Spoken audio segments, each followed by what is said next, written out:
gusto poderles saludar de nueva cuenta en Partidero TV.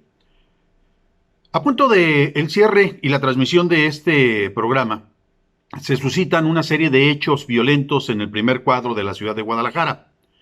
Un grupo de manifestantes llega al centro de la ciudad, quema 3 patrullas, según la versión oficial, y causa distintos destrozos tanto en Palacio de Gobierno como en la recaudadora número 1. Se habla de un saldo preliminar de 26 personas detenidas, entre ellas 2 mujeres, de media docena de policías, de agentes del orden que resultaron afectados, entre ellos una persona, un policía que estuvo a punto de ser quemado por parte de los inconformes. Todo esto ocurre después de que los medios de comunicación y las redes sociales se encargan de dejar de manifiesto un asesinato ocurrido en Ixtlahuacán de los Membrillos. La detención de una persona por parte de integrantes de la Policía Municipal y después la entrega del cuerpo de este hombre a los familiares, obviamente cuerpo sin vida.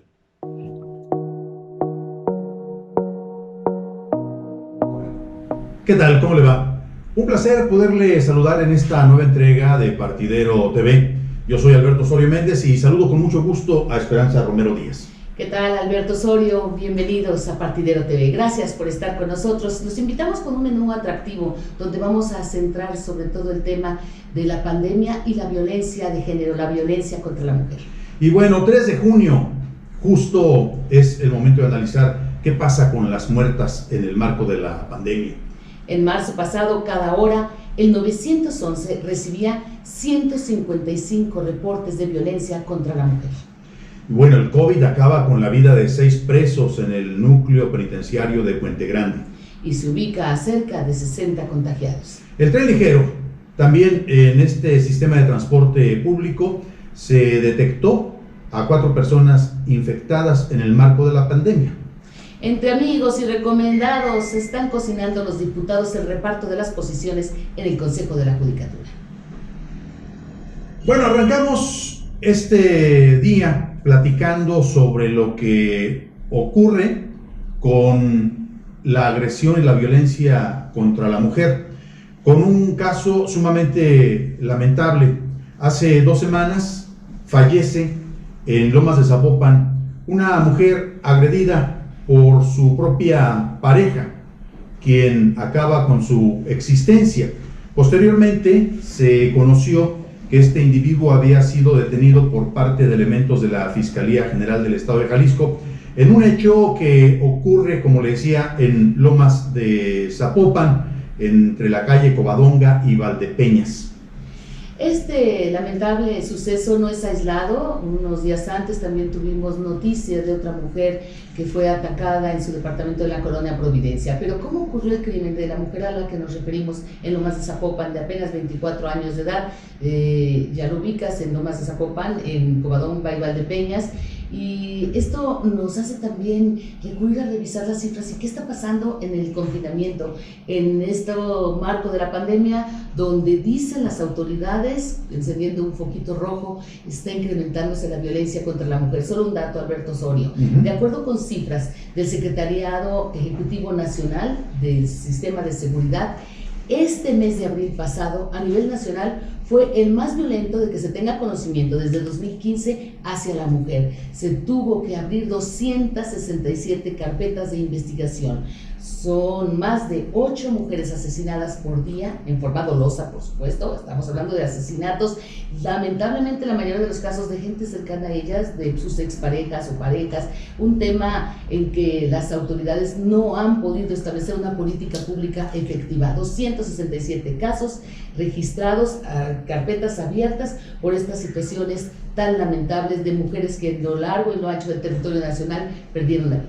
Y bueno, esto sin lugar a dudas, Esperanza, que nos exhibe de lo que somos realmente como sociedad y de la situación de violencia que antes de la pandemia ahí estaba, que se detectaba, pero que sin lugar a dudas, una vez que se da el confinamiento social, sale a relucir. Tú hablas del Secretario Ejecutivo del Sistema Nacional de Seguridad Pública y este secretariado reconoce que tan solo en marzo estaba recibiendo 155 llamadas de mujeres que estaban pidiendo auxilio, pero cada hora, ni siquiera por día, en una condicionante que primero demuestra qué está sucediendo en el marco de la pandemia, tras las paredes, tras los muros de las casas habitación, que tú dices, bueno, la gente está cumpliendo con esto, ¿no? Y que nos debe llevar como sociedad a pensar no solo en la salud del cuerpo, sino también en la salud del alma. ¿Cuántas personas tienen o tenemos problemas emocionales? Y sin duda la relación de pareja cada vez es más complicada y más compleja. ¿Qué está pasando? ¿Desde dónde hay que actuar? ¿Obliga al involucramiento de las autoridades? Obliga a que los 3 niveles de gobierno, federal, estatal y municipales, desarrollen políticas continuo y con dirección, pero que el trabajo venga desde la casa. Yo siempre lo he dicho, y sabes, Alberto Osorio, creo que nosotras somos las que creamos a los machos, los formamos, los educamos y podemos hacer la diferencia, pero también hay que trabajar con muchas mujeres que fueron educadas en este esquema y que hay que ir rompiendo tantas cosas culturales, porque no es posible que quien, durmiendo con el enemigo, en quien deberías de confiar, es al final de cuentas el que más te daña. Oye, Esperanza, pero yo no sé si una gran cantidad de personas de las que participan en los organismos defensores de los derechos humanos van a validar esta frase que tú estableces de que muchas mujeres son las que propician estas actitudes de machismo engendradas en el hombre. Somos las que los maleducamos, pero somos también las que podemos hacer la diferencia. En la educación creo yo que está la solución, y por eso a mí me molesta cuando las autoridades dan palos de ciego y de repente asignan partidas muy pequeñas, muy austeras para resolver, entre comillas, el problema. Ya hablamos desde el ángulo de la remediación, por ejemplo. ¿Qué pasó ahora en Zapopan recientemente con los brazaletes? Con los brazaletes que dicen ahora tendrán no sé qué sistema sofisticado, GPS, para que las mujeres que están en riesgo, que ya tienen una orden de restricción o un proceso judicial contra aquel hombre que las ataca o que las violenta, puedan de inmediato, en cuestión de segundos, al oprimirlo, recibir el apoyo. Se está haciendo también negocio. Hay una denuncia fuerte de una regidora de Morena en Zapopan que está pidiendo que se investigue compras a sobreprecio. ¿Cómo es posible que de estas situaciones se aproveche la coyuntura para llevar agua al molino, para embolsarse una cantidad de recursos? Habría que ver quiénes, por qué la adjudicación, cómo se justifica, en fin. Lo más lamentable, insisto, es que los recursos no se direccionen de una forma efectiva y que se trabaje desde el tema de la salud. Hablábamos de salud emocional, educación en la salud. Hay encuestas hacia adolescentes que en sus relaciones de noviazgo ya te reflejan, y es alarmante. Yo me impresioné cuando leí el dato de que más del 30% hablan de problemas de violencia en el noviazgo. Esto es otro foco en sentido. Habría que recordar el caso que se registra en Guadalajara cuando un individuo asesina a su novia en plena vía pública, en el rumbo de la Avenida México, si mal no recuerdo, frente a una estética, en una condicionante en donde dices, ¿en serio una jovencita acepta que su novio la agreda de esta manera, que le esté acosando de manera constante, o que incluso acabe con su existencia sin que nadie se dé cuenta, sin que ella misma intente poner un alto o una denuncia formal, Esperanza? Y bueno, es que tiene que ver con esta parte de la distorsión en la educación, una especie de maridaje entre odio y amor. Y es sin duda un problema de educación, de concepción. ¿Cómo es posible que tú creas que aquel que te maltrata te puede amar? O porque contigo es obsesivo, es iracundo, es violento, es porque te quiere cuidar o solo te quiere para él. No somos una posesión, y tiene que ver, insisto, con un tema cultural y de romper esos esquemas y de hablar y voltear hacia relaciones sanas. ¿Cuántas veces a nosotros también como mujeres nos han enseñado a que diga sí cuando es no, o al revés? Mensajes encontrados, todo eso debe quedar a un lado ya. Hablar de relaciones no tóxicas y de un respeto ante todo al otro, al que está delante de ti. Bueno, hay algunos datos que son muy ilustrativos en este asunto. El portal de Sin embargo habla de al menos 335 mujeres que fueron asesinadas en México durante el mes de abril, justamente cuando estaba arrancando el asunto del confinamiento social. 267 homicidios dolosos. Es a los que te decía, los que se abrieron carpeta de investigación, pero el siguiente dato que vas a dar ya tiene que ver con cómo se clasifican. Claro, 68 de ellos son considerados como homicidios, y eso está totalmente ligado con lo que decíamos hace unos instantes, lo que ocurre en Lomas de Zapopan. Tú no te puedes esperar que la persona a la que le confieres toda la confianza, con la que estás durmiendo, con la que compartes la vida, sea el mismo sujeto que va a acabar con tu existencia. Y es que el hecho de que 68 solo se vayan por protocolo de feminicidios también cambia la manera en que es investigado. Por eso las organizaciones feministas y las organizaciones que luchan desde la sociedad civil para que se cumpla con la ley de la erradicación de la violencia a la mujer, que tenemos derecho a una vida libre de violencia y que se sancione al violentador, tiene que ver con que también se apliquen los protocolos. ¿Por qué una tercera parte? ¿Por qué si fueron homicidios dolosos, por qué no, por ley o por norma, todos bajo esta figura del feminicidio? Bueno, le sugerimos que nos haga llegar sus comentarios, sus observaciones, sus críticas sobre toda esta información que le estamos presentando. Vamos redondeando esta parte de lo que se analiza en esta ocasión en Partidero TV con una información que se maneja por parte de Expansión México. Esto, ellos argumentan, los mexicanos se van a enfrentar a una triple crisis. La crisis en lo social, que tiene que ver con eso que discutíamos hace un instante, la crisis en lo económico y, por supuesto, la principal que estamos enfrentando, la crisis del empleo. Un dato, según esta revista, según este portal, ¿sabe usted que cuando menos 4 de cada 10 personas viven con ingresos laborales insuficientes para satisfacer las necesidades alimentarias básicas en la República Mexicana, Esperanza? Es una información que retrata lo que estamos pasando. Cuando hablamos de 50 millones de mexicanos en la pobreza, 4 de cada 10 con lo mínimo y con lo insuficiente para lo básico. Pensemos en nuestra mesa. ¿En qué es lo básico? En la alimentación. ¿En cuántos lugares hace buen rato que ya no consumen cárnicos, por ejemplo? Es una situación en verdad terrible. Hay miseria en el país y falta también solidaridad, un componente del que hemos hablado. Pero de los datos también que nos retratan y que nos ponen de cara a revisar qué tan competitivos o no somos o qué tantas posibilidades tenemos de mejorar, al menos en el corto plazo, está el sistema tributario. Comparado con los países miembros del OCDE, de estos países en desarrollo, pues estamos en el sótano, de los que menos recauda, un sistema tributario débil y con un reto enorme, con una oportunidad también muy grande por parte del presidente Andrés Manuel López Obrador para hacer que las cosas cambien, porque aquí las grandes empresas con empresarios ricos y con trabajadores pobres pues son las que recibían las mayores condonaciones, por ejemplo.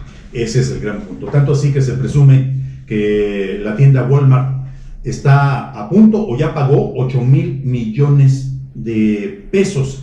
Digo, esto se presume como noticia, que no debería ser el cotidiano.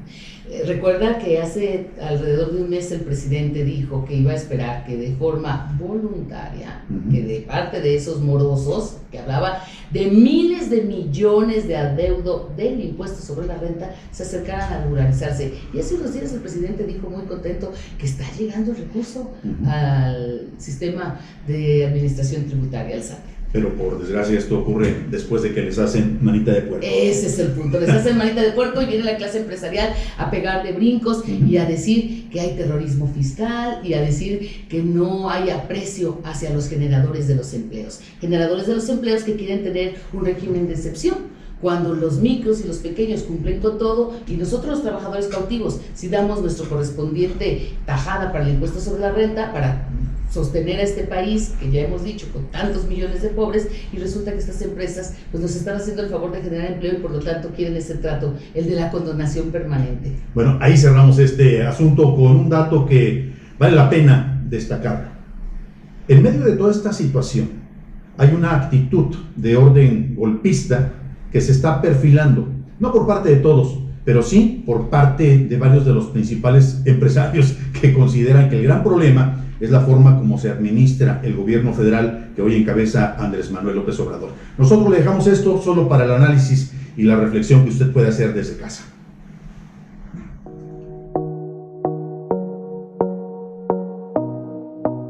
Bueno, cambiamos de tema. Entramos en contacto con Cuauhtémoc Peña Cortés. Él es el dirigente de la Federación General de Trabajadores del Estado de Jalisco y sus municipios. Esperanza. Cuauhtémoc, un gusto saludarte. ¿Qué tal? Partidero TV, con el interés de conocer lo que pasa entre los trabajadores, los burócratas, los que están al servicio de entidades del gobierno del estado y también de municipios. Sabemos que tú representas alrededor de 3,000 empleados. Bueno, mucho saludarlo, Alberto, Esperanza. Pues sí, estamos ahorita en condiciones de estar analizando lo que está sucediendo.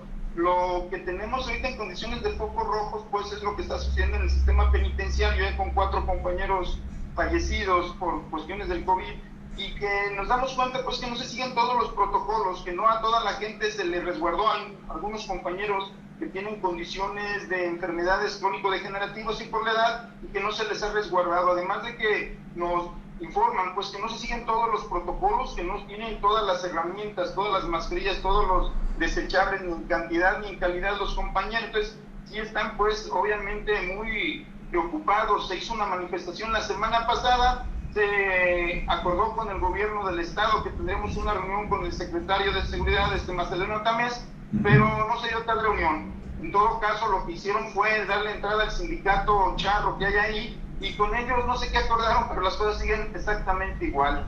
Otro foco rojo que tenemos son los compañeros de Protección Civil del Estado, que están siendo sobreexplotados, pues están en todos los filtros, están laborando jornadas inhumanas y en condiciones también lamentables, porque ni siquiera les garantizan la comida para que puedan estar pues hidratados y bien alimentados, y están pues en jornadas muy extenuantes. En algunos otros municipios, como en la ciudad de Guzmán, pues también existe la incertidumbre porque ya se están relajando todas las normas, ya prácticamente me dicen que todo está volviendo a la normalidad, cuando apenas se están detectando la semana pasada algunos casos positivos de COVID en la población.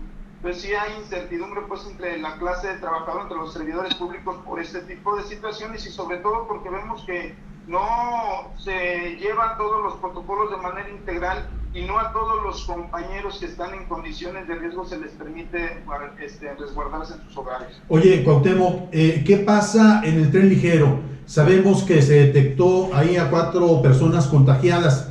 Dicen que todas resultaron positivas, estas 4, pero que ya superaron el problema, que de hecho se recuperaron. ¿Tienes alguna información a partir de lo que llega en términos de información a tu federación? No, lo mismo que está señalando, ahí no tenemos su representación directa, pero se maneja lo mismo que está señalando, que efectivamente algunos compañeros dieron positivo, pero que ya están restablecidos. No tengo más información de ese tema, Alberto. En cuanto a los sindicatos en donde sí tiene presencia la federación, a los municipios, ¿hay alguno en específico que represente foco rojo para los trabajadores? Pues no. En términos generales ha sido la misma evolución. No hay pues en alguno que tengamos alguna cantidad significativa de compañeros que estén infectados. Donde hay más tensión pues es en Zapotlán el Grande, Ciudad Guzmán, precisamente porque ya prácticamente se reactivaron todas las actividades, muchos de los compañeros ya los regresaron a laborar, y lo que se sabe pues es que hay apenas algunos casos positivos, y creen algunos compañeros que apenas van a ir surgiendo, pues, pero ya se les está exponiendo precisamente a este contacto. Cuauhtémoc, ¿qué hay de los trabajadores que encajan perfectamente en el cuadro de población vulnerable? Me quiero referir a diabéticos, a hipertensos, que tengan problemas, por ejemplo, de que estén tomando algunos inmunosupresores o que tengan problemas renales, que tengan más de 60 años de edad. Todas estas características que se anotaron en aquel primer decreto federal cuando se decidió que se estaría yendo hasta el último de mayo y que ahora una vez más se les estará procurando a nivel federal cuidar para evitar contagios. Muchos de los compañeros que tenemos en los municipios tienen esta característica, han sido o son instancias en donde los trabajadores han envejecido o ya son gente que está casi de la tercera edad. Hemos notado pues que hay algunas discrecionalidades, no se les aplicó a toda la gente la posibilidad de resguardarse, solamente algunos, pues los que estaban más conectados a veces con las partes patronales, pero otros compañeros que tenían las mismas condiciones no se les permitió guarecerse. Quisiera además añadir que, por ejemplo, en el caso de los compañeros de los sistemas penitenciarios, no solamente es este tema de que no están las condiciones, los protocolos para cuidarlos, sino que además siguen pues latentes una gran presión que se les está dando porque se les está quitando su estabilidad laboral, a muchos no se les dio el bono aún a estas fechas del servidor público, a otros que tenían horarios de 6 horas se les quiere hacer trabajar 8 horas sin el aumento respectivo por la carga horaria. En fin, yo creo que sí es importante que se resalte pues que no solamente es el asunto del COVID que viene a precarizar las condiciones de vida de los trabajadores, sino las mismas condiciones de los trabajadores que se ven pues agudizadas por esta pandemia. Sí notamos pues que hay muchos compañeros que están pues muy enfermos o se están enfermando pues de los nervios, precisamente porque muchas partes patronales siguen pues amagando que si no les convienen las condiciones en las que están, pues que se vayan a trabajar a otro lado, que la puerta está muy grande como si fueran empresas y los pudieran despedir de esa manera. Sí hay una condición pues de mucha presión contra los trabajadores y eso creo que también vulnera muchas veces el sistema inmunológico por la tensión que se les genera. Bueno, hay un dato muy importante. Un organismo de psicólogos emergenciólogos, como se les denomina, dice que cuando menos un 70% de las personas que están en la zona cero, que están atendiendo a quienes se presume que están infectados o que ya se reconoce que sí en efecto fueron contagiados por el COVID-19, presentan una especie como de psicosis, de miedo en la atención que pueden ofrecer porque sienten que se pueden contagiar y de paso pueden contagiar a sus familiares. Cuauhtémoc, ¿qué recomendación para los trabajadores que son presionados bajo condiciones de alto riesgo?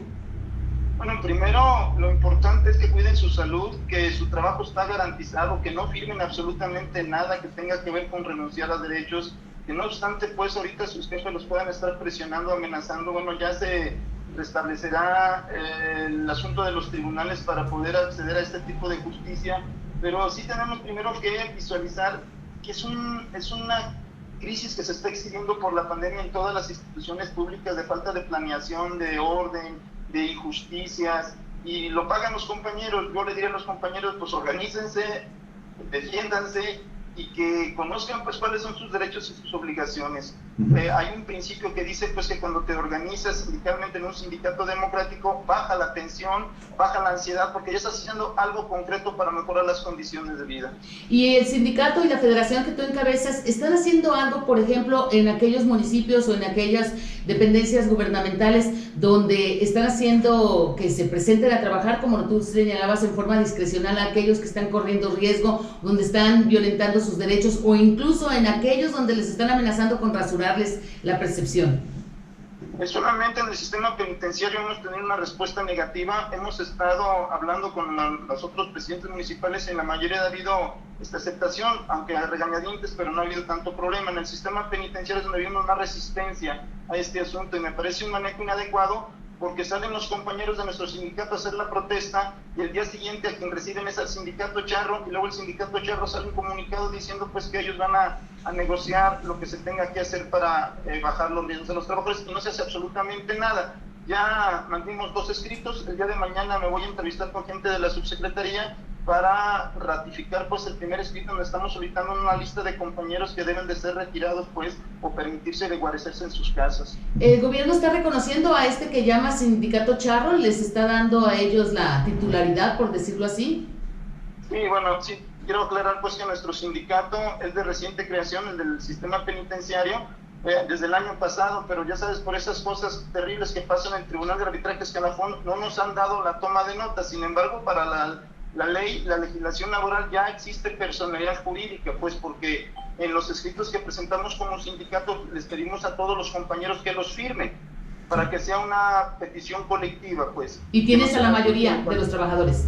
Así es. Oye, solo una pregunta antes de despedirnos, también lo que quieras agregar, Cuauhtémoc Peña Cortés, que sobre el autogobierno. Finalmente, ¿qué te dicen a ti los afiliados al sindicato que tú acoges en la federación respecto al autogobierno en el núcleo penitenciario? Pues ya sabemos, el director José Antonio Pérez Juárez en forma reiterada ha dicho que no hay tal. No, bueno, pues ya existe el autogobierno y obviamente los compañeros están en riesgo latente todos los días, pues porque incluso ha habido ocasiones en que algunos compañeros trabajadores han sido agredidos, amedrentados, pues por este autogobierno. Entonces, que existe, pues, evidentemente. Habría que recordar lo ocurrido la semana anterior, cuando un incidente, un pleito entre internos dejó cuando menos 7 personas fallecidas al interior del penal de Puente Grande en lo que se refiere a la administración estatal. Oye, Cuauhtémoc, si hay trabajadores interesados en buscarlos a ustedes como federación, ¿en dónde lo pueden hacer? ¿Cómo se pueden contactar? Bueno, estamos en la calle de Frías 84, entre Hidalgo e Independencia, en la zona centro de Guadalajara, y evidentemente tenemos la página que son Fecten Medios, www.Fecten Medios y Medios Fecten. De acuerdo. No tengo ahorita los números de la... No te preocupes, pues te agradecemos muchísimo y te volvemos a buscar. Les agradezco y feliz por este espacio que nos dan a los trabajadores independientes. Muchas gracias, Esperanza. Muchas gracias. Gracias, Cuauhtémoc Peña Cortés. Ya lo señalaste, el líder de la Federación General de Trabajadores del Estado de Jalisco y sus municipios. Y bueno, él ostentándose ahorita con la mayoría de afiliados a este sindicato, que dice por problemas que también conocemos burocráticos en el Tribunal de Arbitraje y Escalafón no le han dado la toma de nota. Pero Beto, el tiempo se nos agota y no podemos despedirnos sin tocar un tema importantísimo, el del Consejo de la Judicatura. ¿Por qué? Porque esta semana, de acuerdo a las bases de la convocatoria que emitieron los diputados, desde el día 2 de junio comenzó la examinación. Estarán pasando los aspirantes, que se registraron 69, a que se les examine para ver si están en capacidad de ocupar las vacantes en el Consejo de la Judicatura, donde se elegirán consejeros ciudadanos y consejeros jueces, y donde, bueno, todos los partidos políticos tienen su mirada puesta, sus intereses, y ya está el acomodo, diríamos que la cocinada, la preparación del terreno de parte de los diputados, que han contado con un ingrediente que yo no había visto. Beto, tú dime de lo que has observado de la vida pública. A mí me parece novedoso, que lo ha hecho mucho Enrique Alfaro, legitimar sus acciones a través del Consejo de Participación Social, a través de organismos que luego les dice: ayúdame a revisar, ayúdame a elaborar las bases, pero al final de cuentas los diputados hacen lo que quieren. Bueno, el asunto está muy complejo, porque yo no recuerdo en la historia contemporánea del Poder Judicial en nuestra entidad que haya cerrado por tanto tiempo.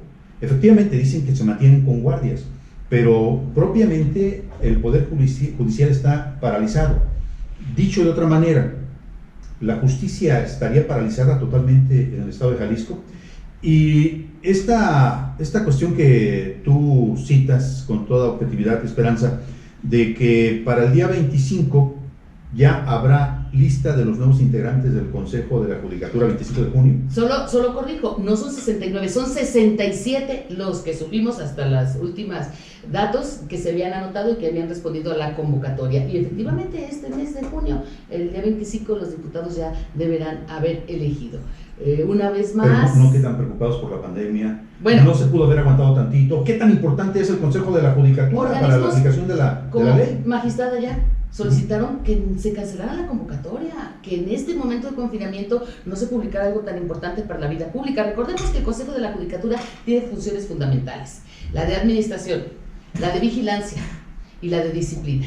Es el organismo que de jueces para abajo, porque en el Supremo Tribunal ve justicia de segunda instancia, pero justicia de primera instancia, de juzgados para abajo, es el Consejo de la Judicatura donde administran, donde nombran a los mismos, a los jueces y al personal, donde dan las adscripciones, donde dicen, si después de que yo ciudadano me quejo que tú juez actuaste fuera de derecho o estás violando la ley porque este procedimiento, este juicio que llevo contigo está mal, donde deciden protegerte o sí pasarte la guillotina. Son los que aplican la disciplina, los que aplican la vigilancia, el control, y es un organismo muy importante que muchas veces se ha dicho que sería bueno de nuevo desaparecerlo porque además es oneroso. Bueno, antes esto lo hacía el Supremo Tribunal. El asunto es que mientras todos estamos concentrados en lo que es el asunto de quédate en casa o lo que es el miedo a ser contagiado por el COVID-19, en lo oscurito se empieza a conocer cómo se está trabajando la renovación del Consejo de la Judicatura.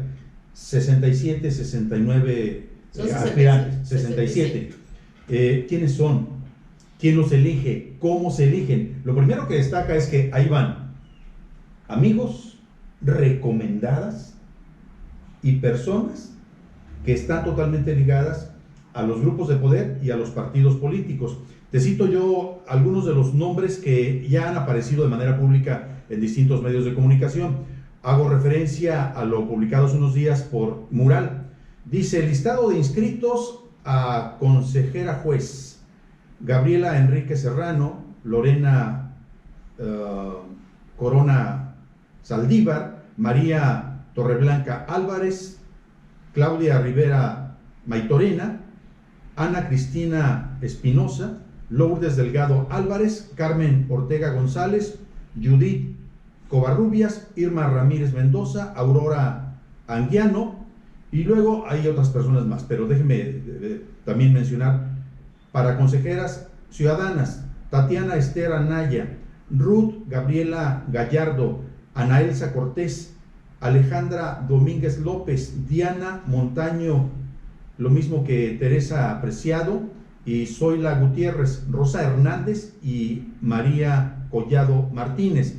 Los que también están como aspirantes a consejero ciudadano: Juan Carlos Pérez Ayala, Arturo Tamayo Salazar, Jorge Antonio Leos, Maximiliano Lomelí, Carlos Márquez Lechuga, José de Jesús Becerra, creo que ligado a la Universidad de Guadalajara, Ignacio Velasco González, Francisco Velasco Chávez, en fin, son una cantidad muy fuerte de personas. Y fíjese, yo lo que aquí podría anotar es cómo le hacen para escoger a este grupo de personas, ¿no?